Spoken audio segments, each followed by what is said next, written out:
ಅಜ್ಜಿಯಾದಂತಹ ತಾಟಕಿಯನ್ನ ಹ, ರಾಮ ಯುದ್ಧದಲ್ಲಿ ಸುಬಾಹು ಮತ್ತು ತಾಟಕಿಯನ್ನು ಕೊಂದಿರುವಂತಹ ವಿಚಾರ ತಿಳಿದಿದೆ ಅಷ್ಟೇ. ಅದು ಹಿಂದಿನ ವಿಚಾರ. ಆದರೂ ರಾಮ ನಿಮಗೆ ಸ್ಪಷ್ಟವಾದ ಸಂದೇಶವನ್ನ ಮಾರೀಚನನ್ನು ಕೊಲ್ಲದೆ ಕೊಟ್ಟಿದ್ದಾನೆ. ಹ, ರಾಮನ ಬಾಣಕ್ಕೆ ಅಘಾತಕ್ಕೆ ಒಳಗಾದಂತಹ ಆ ಮಾರೀಚ ಹ, ಅವನು ನಿಮ್ಮಲ್ಲಿ ಹೇಳಿದಂತಹ ಮಾತು ಇದೇ ಅಲ್ಲವೇ? ಆ, ರಾಮ ಬ್ರಹ್ಮಾಂಡ ನಾಯಕನು, ಹ, ರಾಮ ಅಮರನು, ಮುಕ್ತಿದಾಯಕನು, ಹ, ಭೂಮಿಗೆ ಬಂದ ಭಗವಂತನು ಎನ್ನುವುದಾಗಿ ಅತ್ತಿಕಾಯ. ಇಷ್ಟೊಂದು ಸ್ಪಷ್ಟವಾಗಿ ರಾಮನ ಚರಿತ್ರೆ ನಿಮಗೆ ತಿಳಿದಿದ್ದರು ಹ, ರಾಮನನ್ನು ತೊಡಗುತ್ತೇನೆ ಎನ್ನುವುದು ಹ, ಕಥನವಲ್ವೇ ತಂದೆ? ಅತ್ತಿಕಾಯ. ಅಹಲ್ಯೆಯ ಕಥೆಯನ್ನೇ ಕೇಳಿ ಹ್ಮ್, ಅಷ್ಟೇ ಅಲ್ಲ, ಹ,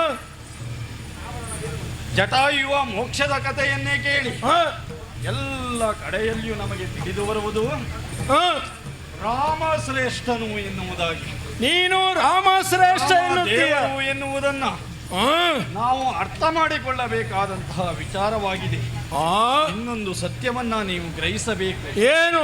ಹರನ ಅಂಶೀಭೂತನಾದ ಎಂದೆನಿಸಿಕೊಂಡಂತಹ ಹನುಮಂತನು ಹ್ಮ್, ಆ ಹರಿಯ ಸ್ವರೂಪನೆಂದು ರಾಮನನ್ನ ಬಿಗಿದಪ್ಪಿಕೊಂಡಂತಹ ವಿಚಾರ ನೀವು ಅರಿಯದೇ ಹೋದಿರ ಆ, ತಂದೆ.